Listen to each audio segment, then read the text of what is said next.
Greetings, Ohio Valley. This is Dan Lima with OSU Extension from Belmont County. And this is Karen Cox from WVU Extension in Ohio County. Thanks for tuning in to Extension Calling, your source for research-based information for the farm, garden, and home.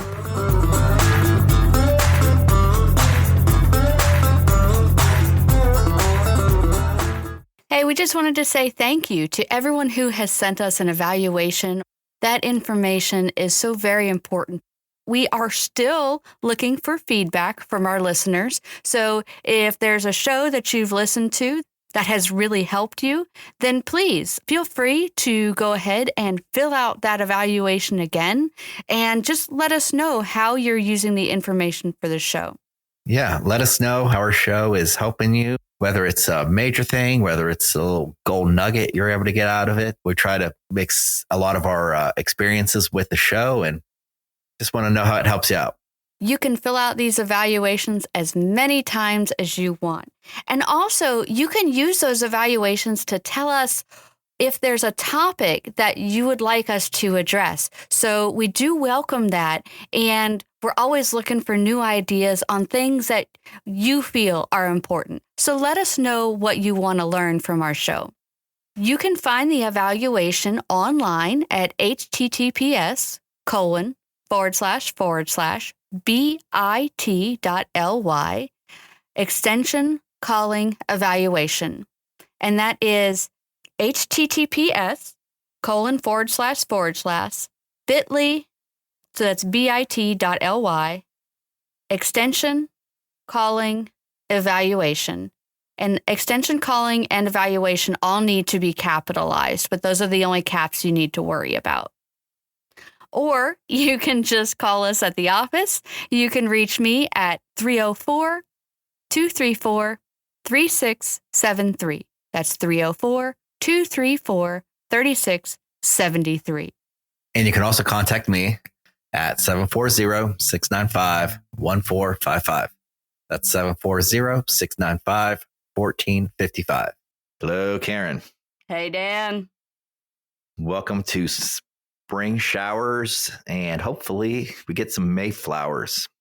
Oh, the flowers are coming up all right, but unfortunately, with all of this rain, we have some trees that are coming down. Yeah, I know. We had some quite severe storms last week. This week, it's looking wet, windy, and not fun. Yeah. And so we figured we'd talk a little bit about some storm damage prevention, especially when it comes to those big, beautiful green things that I love so much. Yeah, like large stones with moss all over them. Well, I do like those too, but they're typically not as much of a hazard in a storm as maybe a tree would be. Yeah, we've had some pretty severe weather, and it's always that old adage. What is it? Out like a lamb, in like a lion, or whatever. In like a lion, out like a lamb. Other way around. Either way, one of them's a lion, and I think the spring is the lion right now. Oh, we are totally in lion stage. I mean, it's been rough, with the flooding and the high winds. And, when you look at trees have a lot of mechanisms to absorb and dissipate these winds, but the dangerous winds are the ones that twist around. So like tornadoes, which is one of the reasons that tornadoes are so dangerous, is because they have that twisting motion, and that goes against the tree's inbuilt protections for controlling wind damage. So we're going to talk a little bit about trees, their structure, and maybe some steps that you can take to make your trees a little bit more safe. Right. The twisting winds are very scary, but also whenever we have high wind gusts, a lot of damage can happen just with that. And those aren't twisty winds, but they still cause damage, especially when soils are saturated. So always be aware that certain conditions can cause damage. Make sure that you are keeping things clean, keeping things tied down, secured, especially around this time. Maybe we got a little lax in the wintertime and things kind of got spread, but now's the time to start anchoring things down and making sure things are safe. Maybe you didn't get some paneling tied down very well. Now's the time to do it, because spring is that conversion from cold to warm, but always brings some pretty intense weather activity because of that difference in temperature. Yeah, as the earth is heating up. Yeah, and you got to remember, even though it's might be 60, 70 degrees out, we've had frosts well into May, well into the end of May. So a big 30-degree swing can happen. And with that can come some pretty big storms. So now is probably a good time to start thinking about secure and stable materials. Like I was saying, take a look around. If you haven't already, just keep a list of the assets and equipment you have so that you know numbers. So that if something, heaven forbid, if a tree falls on something or a building comes down, you kind of know what's in there, and you're able to have something for possibly insurance company or an insurance claim. Which leads me to the next thought: during these times, always review your insurance policy and make sure it's just something that you're okay with. Try to figure out what's covered, what's not, what you're going to be liable for, and what you're willing to pay. But you take that time to be prepared, and you'll know what's coming. And, I'm not saying things are going to be good or bad, but at least you'll know what's coming, and you won't be left with a surprise, in the end, thinking that something was covered or it wasn't. Yeah, and when you're looking at insurance, it's really important to actually take the time to read your policy. And if you don't understand something in your policy, talk to your insurance agent and have them explain it to you, and then take notes and write them down. It's really important to know what your insurance will cover and what it won't cover. Like, for instance, homeowners insurance will typically cover damage from trees and limbs and branches after a storm if they hit a covered area. So you have to have a covered event and a covered damage. So if it hits your house or your deck, your barn, those things are typically covered. And then, if that's the case, the insurance typically will cover the cleanup and removal of said tree. If the tree falls down in your yard and doesn't hit anything, typically your insurance isn't going to do anything to help you clean that up. So it's important to recognize what will be covered and what won't be covered. So, like, your homeowner's insurance isn't going to cover anything if your tree falls on your car, for instance. Then your automobile insurance is going to step in and do that. Now, if a tree falls on your neighbor's house, then the insurance companies are going to argue with each other about who's liable. But it is typically homeowners insurance covers the home and damage to the home. If you have farm insurance, make sure that your structures are included. If you have a high tunnel or you've just built something, make sure you get that on your insurance as quickly as possible, because you never know when a crazy event is going to happen: a flood, a flash flood, high winds, like a derecho or a tornado. All of those things are pretty sudden. So you do have to plan ahead and make sure, like Dan said, get a list of all of your assets, know what you have, make sure the insurance company knows what you have, so that should the worst happen, you're not left high and dry. That's right. And you might have to adjust your finances a little bit because, getting things covered isn't cheap. That's why we don't cover everything all the time. But at least you'll be able to make a good decision that you're comfortable with. So the winds don't have to be twisting to cause damage. Just remember that. Yes, this is true. I mean, you can just look at what happened in Wheeling Park not too long ago. We had those straight line winds and just ripped trees out of the ground. And there are some things that you cannot prevent. Like, there are steps you can take to make your trees safer, but that doesn't mean that there's no risk. There is always risk with everything, and especially when you have a large living creature. So you do have to recognize that. But their value is so awesome, Such great benefits for having a large tree. Oh, I thought we were talking large trees. I thought you were just talking about like a horse.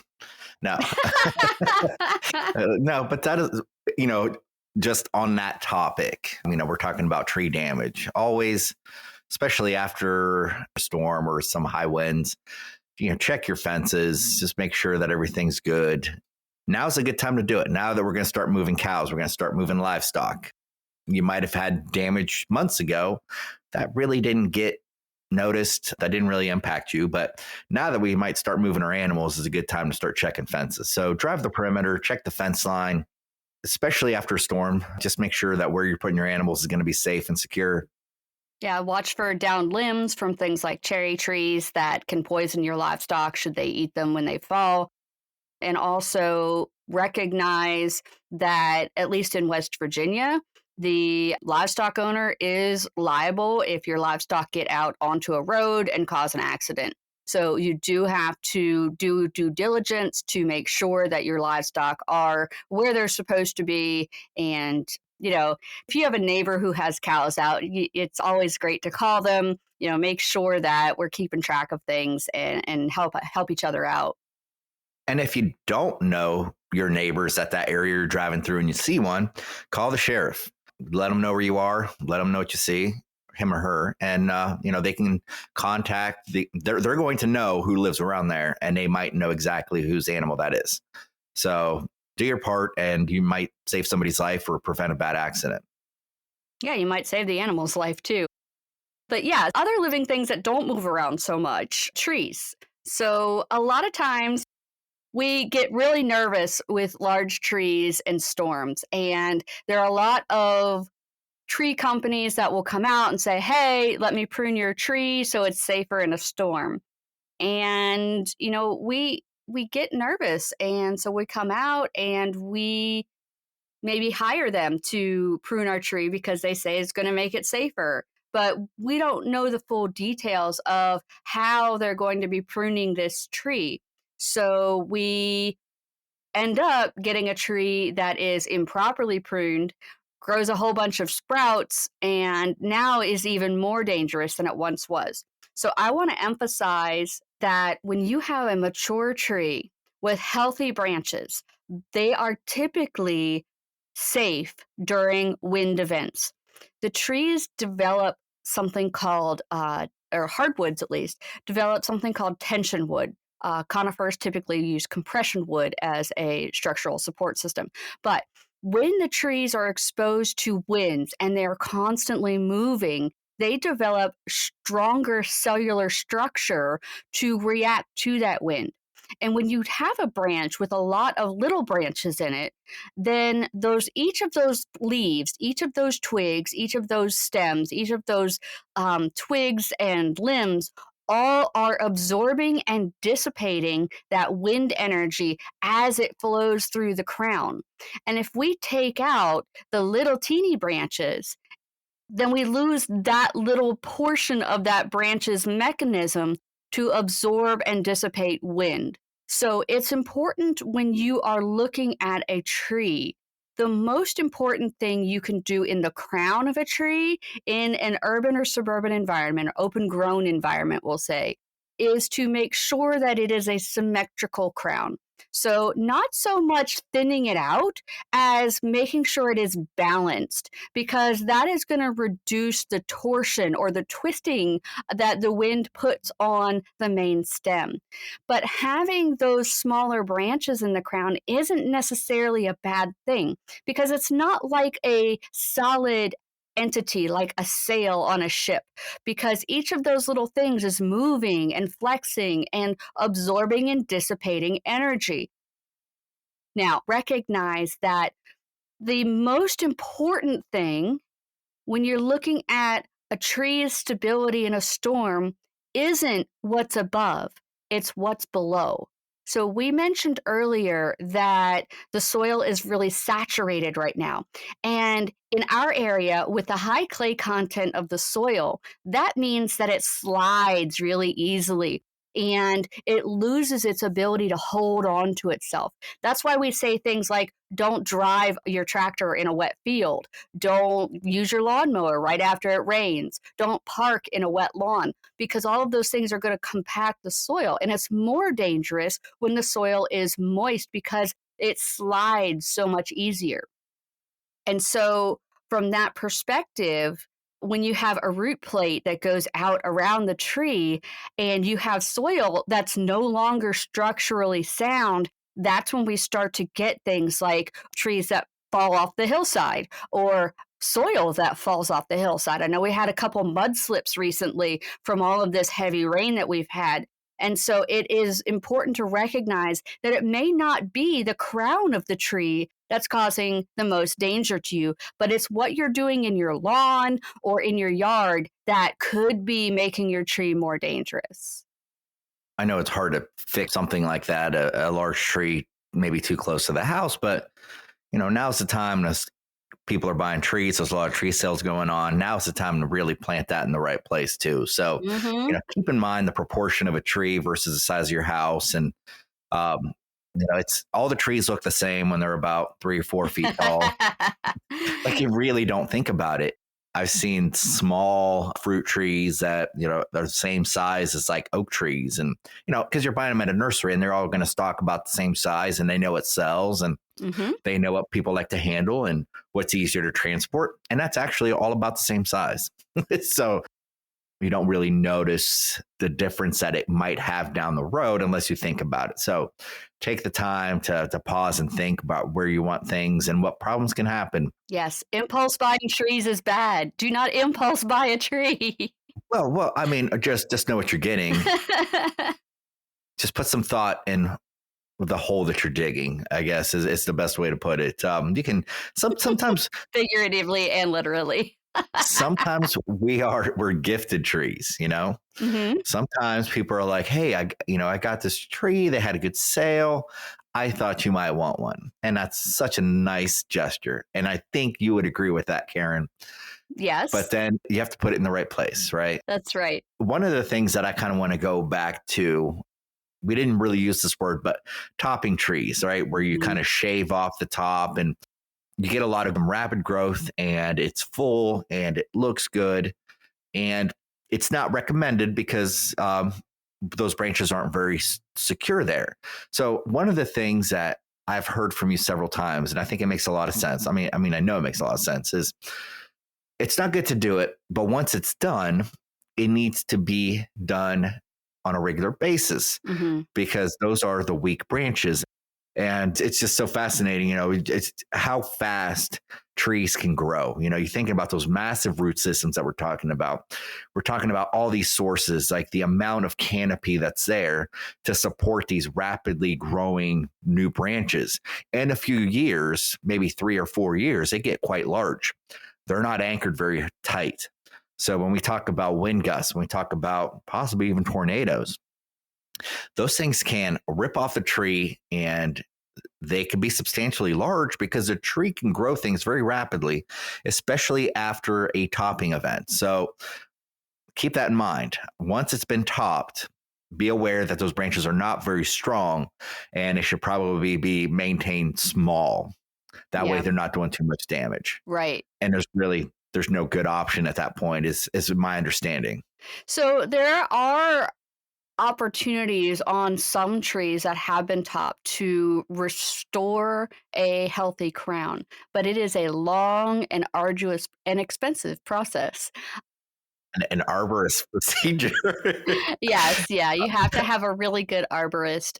It can be done, but it's like I said, it's a long process. And the issue with these epicormic sprouts becoming branches is, like Dan said, they're not very well attached. They're only attached in the outermost layers of the wood. They don't go all the way into the tree like the branches that develop with that crown. So those new branches are really weak. And like Dan said, they are not well attached. They will fall off at the drop of a hat, sometimes just because there's so much water pressure in the cells of the tree, and they'll just pop off. And when they get large, that's very dangerous. So the worst thing you can do for the storm safety of your tree is to have it topped or to have the branches cut back to a stub. And so that stub is where the new shoots are going to start growing, or it's just going to decay all the way back down into the heart of the tree and lead your tree to have less internal support. Now, I do want to touch a little bit on hollow trees, because just because a tree is hollow doesn't mean it's inherently dangerous. So the center of the tree, or the heartwood of the tree, only adds a portion of strength to the overall tree. So if you have a very large tree that has some hollow in the center of it, it's not really taking away much of the structural integrity of the tree, because most of the strength is in the living area on the outer edges of the tree. So if you think of a pipe, right? a pipe is still fairly strong. It has good structural integrity, even though it's hollow. And trees are the same way. So, as long as you have a good shell, a good strong shell, that tree will be structurally sound. Now, I can't say for whatever tree you're looking at right now as you're listening to this radio show, because I obviously don't see the other things going on with your tree. If you're concerned, you should always have an arborist come out. I recommend doing a track exam, a tree risk assessment and quality, I think. But it's a certification. So basically, a certified arborist can come out and do this specialized exam on your tree to determine its likelihood of failure or its level of risk. And I just want to go back to one thing. You're talking about like rot on the inside of a tree, and that can be good or bad. I mean, it's not good. I'm saying that's not necessarily bad. But when you have two branches coming together and it creates like a V shape, and then you get rot like at the meeting point of two branches, that is going to be a weak point. That's not the same thing we're talking about. Most definitely. Yeah, when we're talking about poor branch structure and that included bark area, that is another really dangerous part of a tree. So if you have a tree that has very severe angles, so very sharp angles, like 30 degrees or less, and they're starting to grow into one another, where you see the bark is kind of, there's like a little stripe coming down where the bark has been included in it. That is a weak point because that area is not connected, but it is a nice little pocket for decay causing organisms to grow. And so that decay can go down in, and those branches are still rubbing against each other as the wind moves, because that's what trees are designed to do. They're designed to move and sway. And as it's moving and swaying, it's continually rubbing on that place where they've come together, that union area. And that is one of the first places that it will fail. Yeah. I guess it normally happens in smaller angles, like you were saying, but check the attachment points, especially if you have branches that are low. So if it's a substantially large branch and it's hanging over your garage or your car, or if it's in an area of high traffic, examine it. If you have questions, have a professional look at it, but it is a weak point that can cause problems. Yeah, and that branch structure is often common with certain species of trees. So silver maples, Bradford pears, Zelkovas, those are all trees that have a very tight angular branching structure. It's just part of the nature and natural design of those trees. So it is important to recognize with your particular tree species, as you are selecting it at the nursery, what is the general design of those branch structures. And if you have a silver maple down on the bank and it's not going to hit anything if it falls, it's doing what it's supposed to do. It's helping to control soil and reduce erosion, and it is surviving in this very rough environment. That's where it's supposed to be. But if you have a silver maple right next to your house in your yard, that's not where it's supposed to be. And so we have a lot of failures with these silver maples just because they're the wrong tree in the wrong place. And so again, we go back to prevent the problem in the first place by selecting the right tree and knowing the characteristics of the tree that you're buying. That's right. And trees are wonderful things, and they help out so much, but there is a certain amount of risk. And we spent multiple shows talking about tree placement along with tree care, and you have to assess the possibility of damage. Another high risk activity that can happen too with trees is maybe you're putting in a driveway, putting in a new building, and you have cut through some of that root structure. Now that tree's a little bit higher risk than before because, like Karen was saying, the feet of the tree kind of hold it down. It's an anchor. Roots do a multitude of things. They anchor the tree. They take in nutrients. They can take up water. Once you start damaging that anchoring system, even though things might not be as obvious, it does affect that balance that you were talking about earlier, making sure that there's strength on both sides, really all 360 degrees of the tree, right? Because the wind can come from any direction. Typically it comes from one or two, but especially gusts can come any direction, and a weak side could pose a higher risk. So think about that kind of stuff before an activity. Maybe if it's a project that you really want to do, you might have to get rid of that tree. Maybe if you look at a tree and you think that's a pretty weak tree, that could cause damage. I've already kind of categorized it as high risk, and it's out by itself, but it's on a fence line. I've seen a lot of fence damage with certain species, ash trees, maple trees, pear trees, especially the Bradford variety. But there's just, like you were saying, there are trees that are more notorious for breaking branches, having those tighter angles. Mm-hmm. Sometimes, just removing a tree from a fence line, just as a preventative measure, is easy, and it might save you a lot of work down the road, or it might save you from a really bad situation down the road. So always take that in mind. You got extra time and you want a little bit more peace of mind. Think about that. Fence safety is a big deal because these animals are big, they can get scared, and it can cause a lot of damage, and it can hurt people.